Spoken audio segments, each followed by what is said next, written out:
ನಮಸ್ಕಾರ ಎಲ್ಲರಿಗೂ. ನಮ್ಮ ಭಾಷೆ ನಮ್ಮ ಅಡುಗೆ ಚಾನಲ್ಗೆ ನಿಮಗೆಲ್ಲರಿಗೂ ಮತ್ತೊಮ್ಮೆ ಸ್ವಾಗತ. ಜಿಟಿ ಜಿಟಿ ಮಳಿ ಅಂತೂ ಹತ್ತೈತಿ.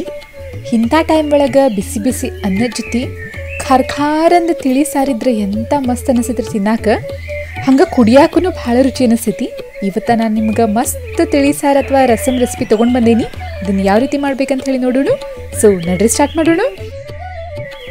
ಮೊದಲಿಗೆ ಒಂದು ಸಣ್ಣ ಕಪ್ಪಷ್ಟು ತೊಗರಿಬೇಳಿನ ಸ್ವಚ್ಛಂಗೆ ತೊಳ್ಕೊಳತ್ತೀನಿ ರೀ. ಇಲ್ಲೇ ಅಂದಂಗೆ ಮಾರ್ಕೆಟ್ ಒಳಗೆ ಭಾಳ ಟೈಪ್ ತೊಗರಿಬೇಳೆ ಸಿಗ್ತಾವು. ನೀವು ಆದಷ್ಟು ಕೋಟಿಂಗ್ ಇರಲಾರ್ದ ತೊಗರಿಬೇಳೆನ ಉಪಯೋಗ ಮಾಡಿರಿ. ಅದಕ್ಕೆ ಅನ್ಪಾಲಿಷ್ಡ್ ತೊಗರಿಬೇಳೆದು ಅಂತಾರೆ. ಈ ಪಾಲಿಷ್ ಮಾಡೋದ್ರಿಂದ ಮ್ಯಾಗಿಂದ ಲೇಯರ್ ಎಲ್ಲ ಹೋಗಿ ಅದರದ್ದು ಪೋಷಕಾಂಶಗಳು ಭಾಳ ಕಡಿಮೆ ಆಗ್ತೈತ್ರಿ.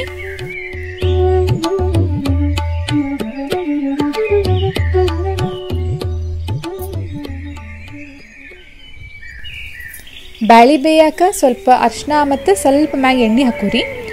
ಮೆತ್ತಗೆ ಬೆಂದಾದ್ಮೇಲೆ ನಾವು ಒಂದು ಕಡ್ಗೋಲ್ ಸಹಾಯದಿಂದ ಇದನ್ನು ಬ್ಯಾಳಿ ಒಟ್ಟಕ್ಕೆ ಕಾಣಿಸ್ಲಾರ್ದಂಗೆ ಮ್ಯಾಶ್ ಮಾಡ್ಕೊಂಡು ಬರ್ಬೇಕ್ರಿ.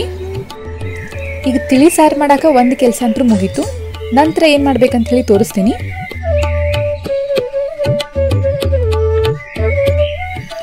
ಈ ತಿಳಿ ಸಾರಿಗೆ ನಾ 2 ಫಾರಮ್ ಟೊಮೆಟೊ ತೊಗೊಂಡಿನಿ. ಜವಾರಿ ಟೊಮೆಟೊ ತೊಗೊಂಡಿಲ್ಲ, ದೊಡ್ಡ ಸೈಜಿನ ತೊಗೋರಿ. ನಂತರ ಖಾರನು ಹಸಿಮೆಣ್ಸಿನ್ಕಾಯಿ. ಈ ಮಳೆಗಾಲ ಇರೋದ್ರಿಂದ ಎಲ್ಲ ತರಕಾರಿಗಳು ಫ್ರೆಶ್ ಹಂಗೆ ಸಿಗ್ತಾವೆ. ನಾವು ನಮ್ಮ ಮನೆ ಸೈಡ್ ಹಿತ್ತಲೊಳಗೆ ಈ ತರಕಾರಿ ಎಲ್ಲ ಹಾಕೇವ್ರಿ ಬೀಜ. ನೋಡೋಣ ಒಂದು 3-4 ತಿಂಗಳಾಗ ಯಾವ ರೀತಿ ಬರ್ತೈತೆ ಅಂತ ಹೇಳಿ ನಿಮ್ಗೆ ಒಂದ್ಸತ ಅದರದ್ದು ವಿಡಿಯೋ ಮಾಡಿ ತೋರಿಸ್ತೀನಿ. ನಂತರ ಟೊಮೆಟೊನ ಸಣ್ಣಗೆ ಹೆಚ್ಕೋರಿ. ಮತ್ತು ಈ ತೊಂಬು ತೆಗೆದು ನಾವು ಟೊಮೆಟೊ ಹೆಚ್ಕೋಬೇಕು. ಭಾಳ ಮಂದಿಗೆ ಇಂಡೈಜೆಷನ್ ಪ್ರಾಬ್ಲಮ್ ಆಗ್ತಿರ್ತೈತಿ. ಈ ತೊಂಬು ತಿನ್ನೋದ್ರಿಂದನೂ ಆಗ್ತಿರ್ತೈತಿ ರೀ. ಹೀಗಾಗಿ ಆದಷ್ಟು ಅದನ್ನು ಅವಾಯ್ಡ್ ಮಾಡಿರಿ. ಅದನ್ನು ತೆಗೆದು ಈ ರೀತಿ ಹೆಚ್ಚಿಟ್ಕೊಂಡೆ ನಾನು ಟೊಮೆಟೊ. ಈಗ ಈ ರಸಮ್ಮಿಗೆ ಬೇಕಾಗಿದ್ದ ಒಣ ಮಸಾಲೆ ರೆಡಿ ಮಾಡ್ಕೊಳ್ಳೋಣ. ಅದಕ್ಕೆ ಒಂದು ಕಬ್ಬಿಣ ತವ ಇಟ್ಕೊಂಡಿನಿ. ಈ ತವ ಸ್ವಲ್ಪ ಕಾಯಿಲಿ. ಕಾದ ನಂತರ ಎಲ್ಲ ಮಸಾಲೆಗಳು ಹಾಕಬೇಕಾಗ್ತೈತಿ. ಫ್ಲೇಮ್ ಸಣ್ಣಿಟ್ಟು ಹೊತ್ತಬಾರ್ದವು ಏನು ಮಸಾಲೆ. ನಾವೊಂದು 2 ಚಮಚ ಅಷ್ಟು ಧನಿಯಾ ಕಾಳು ಹಾಕೊಳತ್ತೀನಿ ರೀ. ನಾವು ಯಾವುದೇ ಮಸಾಲೆನ ಹುರಿಯುವಾಗ ಮೊದಲು ತವಾನ ಚಲೋತ್ನಂಗೆ ಕಾಸ್ಕೋಬೇಕು. ಆಮೇಲೆ ಉರಿ ಸಣ್ಣ ಮಾಡಿ ಬೇರೆ ಎಲ್ಲ ಏನು ಮಸಾಲೆ ಹಾಕ್ತೇವಲ್ಲ ಅದನ್ನು ಹಾಕಿ ಹುರ್ಕೋಬೇಕ್ರಿ. ನಂತರ ಉದ್ದಿನಬೇಳೆ ಹಾಕ್ಕೊಂಡೆ, ಒಂದು ಚಮಚ ಜೀರಿಗೆ ಹಾಕ್ಕೊಂಡಿನಿ, ಸ್ವಲ್ಪ ಮೆಣಸು ಹಾಕ್ಕೊಂಡಿನಿ, ಆಮೇಲೆ ಬೆಳ್ಳುಳ್ಳಿ ಹಾಕ್ಕೊಂಡಿನಿ. ನೀವು ಮೆಣಸಿನ ಪ್ರಮಾಣ ಎಲ್ಲ ಜಾಸ್ತಿ ಮಾಡಬಹುದು. ಅಲ್ಲಿ ಹಸಿಮೆಣಸಿನ್ಕಾಯಿ ಕಡಿಮೆ ಮಾಡಿ. ಮತ್ತು ಬೆಳ್ಳುಳ್ಳಿ ಬೇಕಂದ್ರೆ ಹಾಕ್ರಿ, ಇಲ್ಲಾಂದ್ರೆ ಬೆಳ್ಳುಳ್ಳಿ ತಿನ್ನಲಾರ್ದವರು ಸ್ಕಿಪ್ ಮಾಡ್ಬೋದು. ಖರೆ ಬೆಳ್ಳುಳ್ಳಿ ಹಾಕೋದ್ರಿಂದ ಚಲೋ ಫ್ಲೇವರ್ ಬರ್ತೈತಿ. ಈಗ ಇದನ್ನು ಕೈ ಬಿಡ್ಲಾರ್ದಂಗೆ ಹುರ್ಕೊಂಡು ಅದ್ರದ್ದು ಘಮ ಬಂದ್ಕೊಳ್ಳೆ ಮತ್ತು ಉದ್ದಿನಬೇಳೆ ಕೆಂಪಗೆ ಹುರಿದ್ಕೊಳ್ಳೆ ಇದನ್ನು ತಕ್ಕೊಂಬಿಡೋಣ. ಇದನ್ನ ಒಂದು ಸ್ವಲ್ಪ ಆರಾಗಿ ಬಿಡ್ತೇನೆ ರೀ. ಆರಿದ ಮೇಲಿನ ಇದನ್ನು ಸಣ್ಣಗೆ ಪುಡಿ ಮಾಡ್ಕೊಂಡು ಬರಬೇಕಾಗ್ತೈತಿ. ಈಗ ಆ ಹುರಿದಿದ್ದ ಮಸಾಲೆನ ಪುಡಿ ಮಾಡ್ಕೊಂಡು ಬರ್ರಿ. ಅಂದಂಗೆ ಭಾಳ ಮಂದಿ ಖಾರ ಅರಿಯುಕಲ್ ಅಥವಾ ಅರಿಯುಕಲ್ ಬಗ್ಗೆ ಕೇಳ್ತಿರ್ತೀರಿ. ನಂಗೆ ನಿಮ್ಗೆ ಡೀಟೇಲ್ಸ್ ಬೇಕಿತ್ತಂದ್ರೆ ನಮ್ಗೆ ಇನ್ಸ್ಟಾಗ್ರಾಮ್ ಒಳಗೆ ಮೆಸೇಜ್ ಮಾಡಿರಿ, ಎಲ್ಲ ಇನ್ಫಾರ್ಮೇಷನ್ನು ಕೊಡ್ತೀನಿ. ಈಗ ನೀಟಾಗಿ ಪುಡಿ ಆಗೋವರೆಗೂ ಇದನ್ನು ಚಲೋತ್ನಂಗೆ ಹರ್ಕೊಳ್ಳೋಣ. ನೀವು ಬೇಕಾತಂದ್ರೆ ಈ ಬೆಳ್ಳುಳ್ಳಿ ಸಿಪ್ಪೆ ಐತಲ್ಲ ಇಲ್ಲಿ ತೆಗಿಬೋದು ಹುರಿದ ನಂತರ. ನೋಡಿರಿ ಚಲೋತ್ನಂಗೆ ಪುಡಿ ಆಯ್ತು.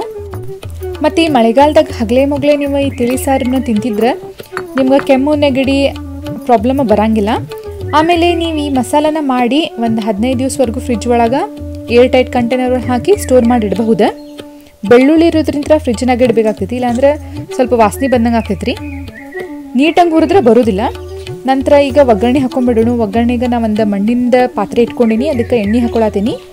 ಎಣ್ಣೆ ಚಲೋತ್ನಂಗೆ ಕಾಯಬೇಕು. ಕಾದ ನಂತರ ಜೀರಿಗೆ ಮತ್ತು ಸಾಸಿವೆ ಹಾಕೊಳ್ಳೋಣ. ಈ ಸಾರಿನ ಒಗ್ಗರಣೆ ಯಾವಾಗಲೂ ಸಾಸಿವೆ ಮತ್ತು ಜೀರಿಗೆ ಚಟಾಪಟ ಅಂತ ಸಿಡಿದ್ರನ್ನ ಅದ್ರ ಟೇಸ್ಟ್ ಬರ್ತೈತಿ ರೀ.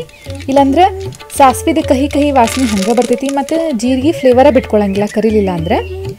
ನಂತರ ಕರಿಬೇವು ಹಾಕ್ಕೊಂಡೆ ಭಾಳಷ್ಟು. ಆಮೇಲೆ ಒಣ ಮೆಣಸಿನ್ಕಾಯಿ ಮತ್ತು ಹಸಿಮೆಣ್ಸಿನ್ಕಾಯಿ ನಾ ಇಲ್ಲೇ ಕಡಿಮೆ ತೋರ್ಸತ್ತೇನೆ ರೀ. ಯಾಕಂದರೆ ಇದು ಸಣ್ಣ ಮಕ್ಕಳಿಗೂ ಮಾಡೋದ್ರಿಂದ ನಾನು ಸ್ವಲ್ಪ ಖಾರ ಕಡಿಮೆ ಮಾಡೀನಿ. ನೀವು ಖಾರ ತಿನ್ನೋರಾದ್ರೆ ಇನ್ನೊಂದು 2 ಹಸಿಮೆಣ್ಸಿನ್ಕಾಯಿ ಹಾಕೊಳಕ್ಕೆ ಅಡ್ಡಿ ಇಲ್ಲ. ನಂತರ ನಾನು ಹೆಚ್ಚಿಟ್ಟು ಟೊಮೆಟೊ ಹಾಕೊಳತ್ತೀನಿ. ಟೊಮೆಟೊನ ನೀಟಾಗಿ ಎಣ್ಣೆ ಒಳಗೆ ಫ್ರೈ ಮಾಡ್ಕೊಂಡ್ಬಿಡೋಣ.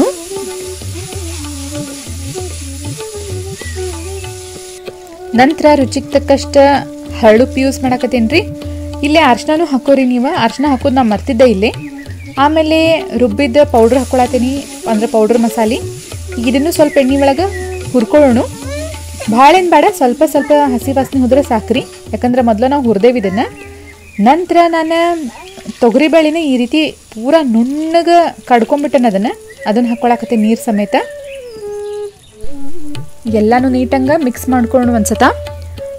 ಆಮೇಲೆ ಈ ತಿಳಿ ಸಾರು ಕನ್ಸಿಸ್ಟೆನ್ಸಿ ಯಾವಾಗಲೂ ತೆಳ್ಳು ಬರ್ಬೇಕ್ರಿ. ನಾವು ಬ್ಯಾಳಿ ಹಾಕೇವಿ ಖರೆ ನೀರು ಆಗಬೇಕಿದೆ ಸಾರು ಅಂದ್ರಷ್ಟು ರುಚಿ ಬರ್ತೈತಿ. ನಿಮಗೆ ಗಟ್ಟಿನ ಬೇಕಂತಂದ್ರೆ ನೀವು ಗಟ್ಟಿನೂ ಮಾಡ್ಕೋಬಹುದು. ನಿಮ್ಗೆ ಎಷ್ಟು ನೀರು ಬೇಕಲ್ಲ ಅಷ್ಟು ನೀರು ಇದಕ್ಕೆ ಹಾಕೋರಿ. ಈಗ ಉಪ್ಪು ಹುಳಿ ಖಾರ ಎಲ್ಲ ಮಸ್ತ ಚೆಕ್ ಮಾಡ್ಕೊಂಡು ಇದನ್ನು ನೀಟಾಗಿ ಕುದಿಯಾಕೆ ಬಿಡೋಣ. ಅಂದಂಗೆ ಸ್ವಲ್ಪ ಹುಳಿ ಕಡಿಮೆ ಅನಿಸ್ತೈತಿ. ಈಗ ನಾವು ಲಾಸ್ಟಿಗೆ ಇದಕ್ಕೆ ಲಿಂಬೆಹಣ್ಣು ರಸ ಹಾಕೊಳ್ಳೋರು ಅದೇವಿ, ಹೀಗಾಗಿ ಇಷ್ಟ ಹುಳಿ ಸಾಕು. ನಮ್ದು ಸಾರು ಚಲೋತ್ನಂಗೆ ಕುದಿಯಾಕತ್ತೈತಿ. ಆಹಾ ಘಮ ಘಮ ಅನ್ನತೈತಿ ನೋಡ್ರಿ. ಆ ಮಸಾಲೆ ಪರಿಮಳ ಹೇಳ್ತೇನಲ್ಲ ಭಾರಿ ಬರ್ತೈತಿ. ಈಗ ಇದಕ್ಕೆ ಭಾಳಷ್ಟು ಹೆಚ್ಚಿದ್ದು ಕೊತ್ತಂಬರಿ ಹಾಕೊಳಕತ್ತೇನೆ ನಾನು. ಬಿಸಿ ಇದ್ದಾಗ್ಲೇ ಹಾಕೋರಿ, ಅದ್ರದ್ದು ಫ್ಲೇವರ ಸಾರು ಒಳಗೆ ಹೋಗ್ಬೇಕು. ಈಗ ಸಾರನ್ನ ನಾವು ಸೈಡಿಗೆ ತೊಗೊಂಬಿಡೋಣ, ಫ್ಲೇಮ್ ಆಫ್ ಮಾಡಿಬಿಡೋಣ. ಇನ್ನೂ ಮುಗ್ದಿಲ್ ತಡ್ರಿ, ಲಾಸ್ಟ್ವರೆಗೂ ನೋಡ್ರಿ. ಈಗ ಸಾರು ಭಾಳಷ್ಟು ಕುದಿಯಾತೈತಿ. ಅದ್ರಾಗ ಈ ಮಣ್ಣಿನ ಮಡಿಕೆ ಒಳಗಂತೂ ಜಲ್ದಿ ಆರಂಗೆ ಇಲ್ರಿ ಮಾಡಿದ ಅಡಿಗೆ, ಹಂಗೆ ಭಾಳೊತ್ತನ ಬಿಸಿ ಬಿಸಿನೇ ಇರ್ತೈತಿ ನೋಡ್ರಿ. ಈ ಕನ್ಸಿಸ್ಟೆನ್ಸಿ ಇರ್ಬೇಕು, ಭಾಳ ಬಿಸಿ ಐತಿ, ಅದು ಕಾಣತೈತಿ ನಿಮಗೆ. ಈಗ ನಮ್ದು ಸಾರು ಆಲ್ಮೋಸ್ಟ್ ತಣ್ಣಗಾಗೈತಿ. ಈಗ ಇದಕ್ಕೆ ನಾನು 1 ಲಿಂಬೆಹಣ್ಣು ರಸನ ಹಾಕೊಳಕತ್ತೀನಿ. ಅಥವಾ ನೀವು ಸರ್ವ್ ಮಾಡುವಾಗೂ ಹಾಕಿ ಕೊಡಬಹುದು, ಕೆಲವೊಮ್ಮೆ ಮರಿತೇವಲ್ಲ, ಹೀಗಾಗಿ ಈಗ ಹಾಕೋದು ಚಲೋ. ಈ ಲಿಂಬೆಹಣ್ಣು ಹಾಕೋದು ಮಾತ್ರ ಸ್ಕಿಪ್ ಮಾಡಕ್ಕೆ ಹೋಗ್ಬೇಡ್ರಿ, ಇದೇ ಇದಕ್ಕೆ ಟೇಸ್ಟ್ ಕೊಡೋದು. ಈಗ 1 ಲಿಂಬೆಹಣ್ಣು ರಸ ಹಾಕಿ ನೀಟಾಗಿ ಮಿಕ್ಸ್ ಮಾಡಿ ಬಿಸಿ ಬಿಸಿ ಅನ್ನ, ಈ ತಿಳಿ ಸಾರು ಮತ್ತು ಹಪ್ಪಳ ಅಥವಾ ಉಪ್ಪಿನಕಾಯಿ ಕೊಡ್ರಿ, ಭಾರಿ ಆಗ್ತೈತಿ. ನೋಡಿದ್ರಲ್ಲ ಈ ತಿಳಿ ಸಾರು ಮಾಡೋದು ಯಾವ ರೀತಿ ಅಂತ ಹೇಳಿ ನೀವು ಟ್ರೈ ಮಾಡಿರಿ ನೋಡ್ರಿ. ಹೆಂಗಾಗೈತೆ ಅಂತ ಹೇಳಿ ಕಮೆಂಟ್ ಸೆಕ್ಷನ್ ಒಳಗೆ ಹೇಳ್ರಿ. ಮತ್ತು ನಮ್ಮ ಚಾನಲ್ಗೆ ಹೊಸ ಬಂದರೆ ಸಬ್ಸ್ಕ್ರೈಬ್ ಮಾಡಿರಿ. ಹಂಗೆ ಈ ವಿಡಿಯೋಸ್ ಇರ್ತಂದ್ರೆ ಲೈಕ್ ಮಾಡ್ಲಾರ್ದ ಹೋಗ್ಬೇಡ್ರಿ.